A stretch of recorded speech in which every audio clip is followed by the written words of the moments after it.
உங்களுடைய அனைவருக்கும் காலை வணக்கம். ஒருத்தருக்கு கோபம் அதிகமாக வந்துக்கிட்டே இருக்குது. அவரால் கண்ட்ரோல் பண்ணவே முடியல. கோபம் அதிகமாக வருது, வார்த்தைலாம் தப்பான வார்த்தைலாம் வருது. என்னன்னு ஒன்றுமே சொல்ல முடியல. அப்படியே வந்ததான் அந்த வார்த்தை கொட்டி போடுறாரு. ஆனால் ஒரு அடி அடிச்சுட்டா கூட தாங்கலாம். ஆனால் ஒரு வார்த்தை கொட்டினா அது காலத்துக்கு தாங்க முடியாது. இப்போ நம்ம சொந்தக்காரங்கிறாங்கன்னு வச்சுக்க, நம்ம கெட்டு போன பார்த்து அவங்க வீட்டுக்கு போனால் அவர் 2-3 வார்த்தை சொன்னான்னா நம்ம அந்த மூச்சு போகிற வரைக்கும் அதனுடைய வார்த்தை அப்படியே இருக்கும். ஐயோ, நம்ம சொந்தக்காரங்க வீட்டில் போனோம், இதுமாரி சூழ்நிலை ஆட்சி பற்றியா நம்மளுக்கு, இன்னும் அது மனசில் அப்படியே டென்ஷன் ஆகினே இருக்கும். அதே போல் இவருக்கு எப்போ பார்த்தாலும் சர்வ கோவம் வந்து இந்த கெட்ட வார்த்தைலாம் கொட்டி போடுறாரு.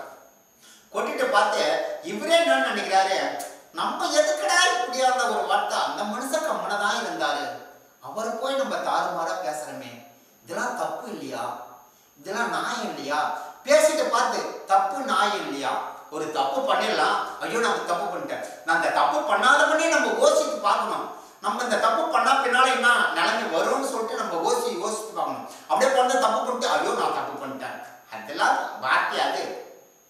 அதால இவர் பேசுறது தப்பா பேசுறாரு. நம்மள என்ன மூளை கெட்டுச்சா இல்ல புத்தி கெட்டுச்சா என்னன்னு தெரியல.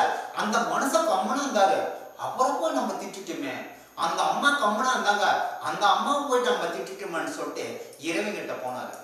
எரிவா எனக்கு ஏதோ ஒரு பதில் சொல்லு,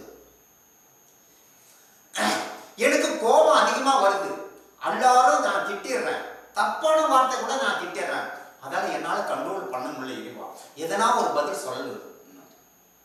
சரி வா, என் கூட வந்து இரு, நான் உனக்கு ஒரு நல்ல பதிலா சொல்றேன், கோபத்தை கொஞ்சம் குறைக்கலான்னு போனாரு. ஒரு 2 நாள் இருந்தாரு. அவர் என்ன பண்ணாரு, ஒரு புடி ஆணி கொடுத்து ஒரு சுத்தி கொடுத்து அந்த செவுத்துல போய் அடினார். இந்த பாரு, சிமெண்ட் செவுத்துல நம்ம ஒரு போட்டா மாட்டலான்னு அடிச்சாவே 10 ஆணி வளைஞ்சு போயின்னு இருக்கும். இப்போ நம்ம ஒரு போட்டா 2 போட்டாவுக்கு போய் நம்ம இது எடுத்துன்னு வருவோம். அப்போல்லாம் அந்த வீட்டில் நம்ம போட்டா மாட்டுதான் தான் ஒரு மிஷின் இருக்கும், அப்படியே சரன்னு வச்சு ஆணி அடிச்சு மாட்டி விடுவாங்க. ஆனால் அவங்கெல்லாம் நம்ம காசு கொடுங்கன்னு சொல்லிட்டு நினச்சின்னு நம்ம ஒரு 2 போட்டா அடிக்கிறதுக்கே 4-5 ஆணி வளைச்சிக்கோம். செவுத்துல மண் செவுறு கூட கட்டிருப்பாங்க, அது சிமிட்டி போட்டுனா அது மாதிரி ஆகிடும். ஒரு புடி ஆணி எடுத்தாரு, ஒரு சுத்தி எடுத்தாரு, இந்த புடி ஆணியை போய் அதில் அடிச்சுட்டு வாழ்னார். அடிக்க இவருக்கு கை வலிக்கிற மாரி ஆச்சு. அடிச்சாரு.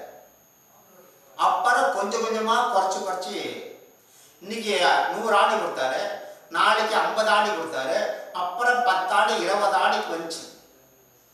இல்லையா, கொஞ்சமா நம்ம கொஞ்சம் கோபம் பொரியிற மாரி இருக்குதேன்னாரு. கடைச்சல ஒரு 10 ஆணி கொடுத்தாரு.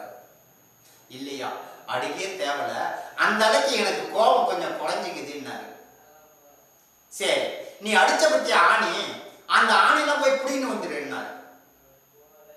என்னடா அது, நம்ம கோபத்தை நம்மளே குறைச்சிருக்கலாம் பொழுது, இவர் சரியான வேலை வைக்கிறாரு சாமியார்னு சொல்லிட்டு நினைச்சுன்னு போய் அந்த அடிச்சாரு பத்தியா, அந்த இடத்துல இருந்த ஆணி பூரா புடுங்கினாரு, புடிங்கத்துன்னு வந்து வச்சாரு. சரி, நீ அடிச்சிய அந்த இடம் புள்ளியாக இருக்குது பத்தியா? ஆமா சாமி, புள்ளியாக இது, ரொம்ப ஓட்டையா இருக்குது சாமின்னு. அதான் நீ பேசினது அவங்களுடைய மனதில் இருக்கிற இந்த இதயத்தில் இருக்கிற அந்த ஓட்டை மாரி ஆயிடும். ஆமாங்க, நம்ம கூட தவறான வார்த்தை பேசினா அதை மறக்கவே முடியாது. எந்த கர்மாந்திரம் என் வீட்டுக்கு வந்துட்டான், சொந்தக்காரன் தான் இருக்கும், அவன் கெட்டு போய் வந்திருப்பான், இந்த மனுஷன் என்னது என் வீட்டுக்கு வரான், தண்ட கர்மாந்திரம் அப்படின்னு ஏதோ ஒரு 2 வார்த்தை பேசிட்டு வச்சுக்க, அது காலத்துக்கும் அது சொல்லா இருக்கும். அதே போல நீ ஆணி அடிச்சு அது புடங்குனது, அது ஓட்டையா இருக்குது பத்தியா, சந்தா, அதே மாரி நீ சொல்ற வார்த்தை பூரா எல்லாரும் மனிதனும் இதயத்திலே ஒரு ஓட்டையா ஆயிடும். அதுக்குதான் ஆணா இருந்தாலும் பெண்ணா இருந்தாலும் பொறுமையா பேசணும், பொறுமையா போகணும், அதிகமா வார்த்தை விடக்கூடாது, வார்த்தை விட்டுட்டா அள்ள முடியாது. மாணவர் செல்வங்களே, அப்பா அம்மா பிள்ளைகள் அனைவரும் சந்தோஷமா இருக்கணும். நன்றி, வணக்கம்.